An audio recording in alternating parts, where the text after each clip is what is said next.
Hello everybody and welcome back. We're getting some work done here in the brewery, soldering up some connectors for the valves to go on the box. Brett's at work right now drilling holes in the bottom to put these through so that we can wire up the box. Anyways, we just wanted to do a quick video update just to kind of say what we've been up to, what we're doing right now, and where we're headed. Right now we're probably about a month away from brewing on our system again full time. Got a number of upgrades to finish, including replacing all the valves.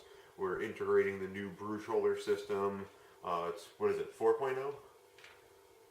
Yeah, 4.0. So we're gonna be one of the first people to have that. They're shipping our new system any day now to us. We just ordered it, so that's gonna be going into the new box as well. The other day we headed down to the Breaker Brewing Company down in Plains, Pennsylvania, and checked out their system. Had a number of questions for them. They just ordered some kegs from the Plastic Keg Company, Plastic Kegs America, and we're gonna be ordering some from them as well sometime within the next week or so. So we wanted to ask a couple specific questions, get some things squared away. That way we knew what we were in store for. So a quick shout out to the guys at Breaker. Thanks again for hosting us last night. Some awesome beers. Really digging the black IPA that you guys had. Put some pictures up on my blog and everything else, so I'll link to that below the video. The reason we're upgrading our system right now is kind of a catch-22 of problems. When we were brewing on the new system, once we got upgraded, we were having some flow issues due to the valves not being airtight, so we had to go ahead and replace those with some higher quality valves. And then once we were going ahead and doing that, we had to replace all the relays, and with having to replace all of those, we figured we might as well upgrade the brains of the system to the brew controller, which we were planning on doing sometime in the next 6 months anyway, so we figured we might as well knock out all the upgrades right now. So we've got a whole bunch of different projects we're finishing up here. Like I said, we're probably about a month away from brewing full time on this thing again. So right now we're finishing up the grain mill. Adam is finishing up welding some pieces together for that. We're having the box put together for it. We got the brand new hopper from Monster Mill, so got a whole bunch of new just released parts going into this system, and so that should be done in time for our next all grain batch, because we're kind of getting tired of having to do them by hand down at the homebrew store. So up next on the list of things to be done is the arm. It's going to be welded onto the corner here. We have to strip all this down, take the whole brew system apart, and Adam's going to be taking it out of here for about a weekend or so to weld that armature on there. It's got a VESA mount on the back of the box, which is floating around here somewhere, over there. I'll show you that later. And what that'll do is we can just pop the box right on. So we're finishing up the armature. Now, right now we're soldering up the insides of the box. As I said, we're getting finished up with the connectors. Brett's drilling the rest of the holes for it.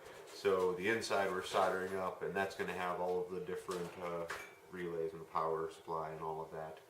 The power block, the power distribution is what we're specifically working on right now. After that's completed, on Monday, the plexiglass cover for the door comes in. So that'll be here. We're going to be wiring up the switches and LEDs to that Monday and Tuesday. And so we were saying it's probably mid next week we can fire up the system again, is the idea? Cool. So yeah, mid next week we'll be able to do that in manual mode.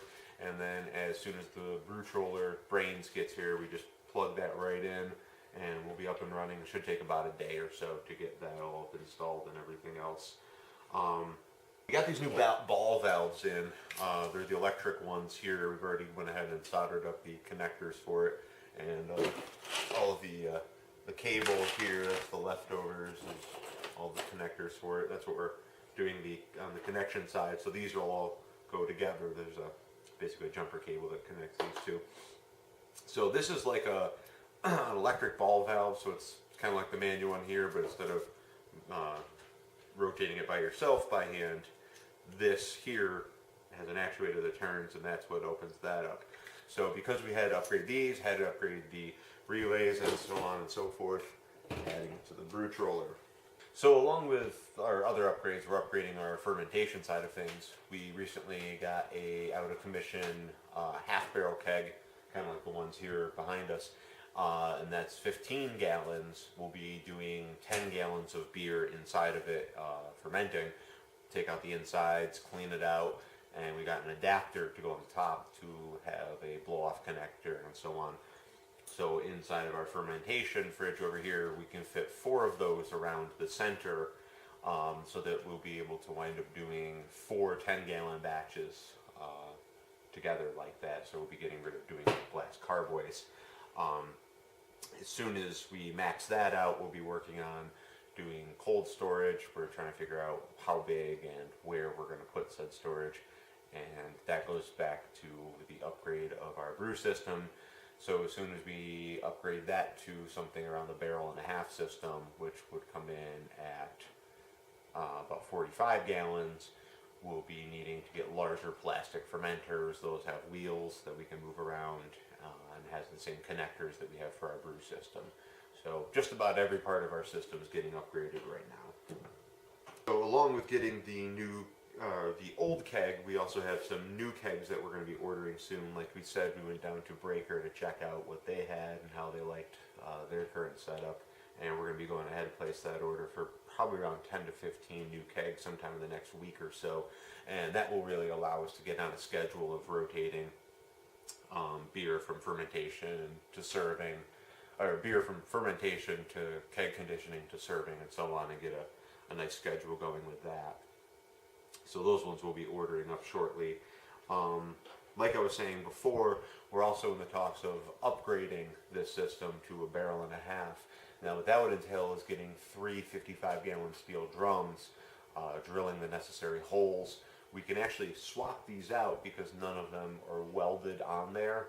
It would take us a matter of minutes to actually swap from doing a 10-gallon all grain batch to a barrel and a half batch. So we could do one big batch and then do a test batch or something like that. But anyway, so we're in the process of looking at that as an upgrade, still using the same frame. And once we've maxed that out, the next idea is to build up a 3-barrel system, which would come in at almost 100 gallons of beer at a time. So now in terms of business, we're probably about 6 months to a year away from being able to sell our beer legally in the bars. We're right now in talks with trade organizations and our lawyers to get the process started with, we've already incorporated, so licensing, copyrights, and so on and so forth in terms of alcohol production, distribution, and everything else. So it's on the city, state, and federal level. We have to get approval and everything else. So in terms of paying for all of that, we have a couple of different ideas. And right now we've gotten started working on a really great iPhone app.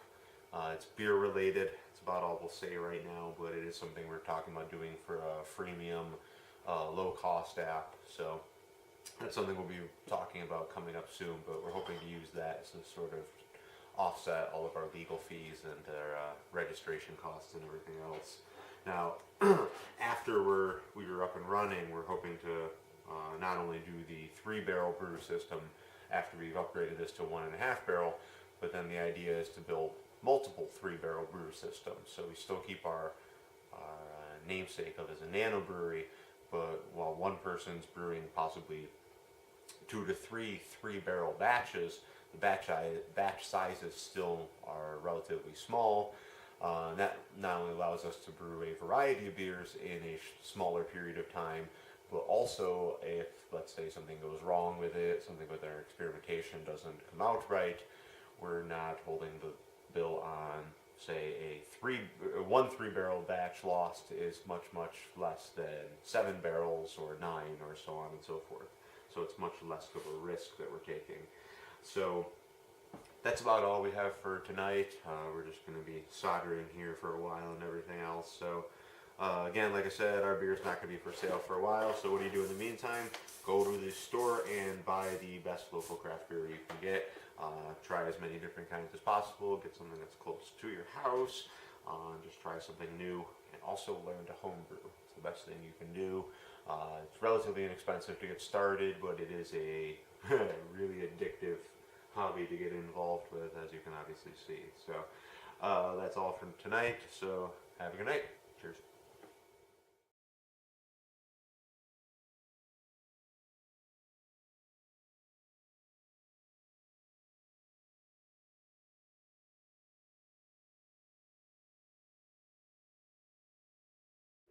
And remember, kids, solder smoke is not the same as Bob Marley smoke.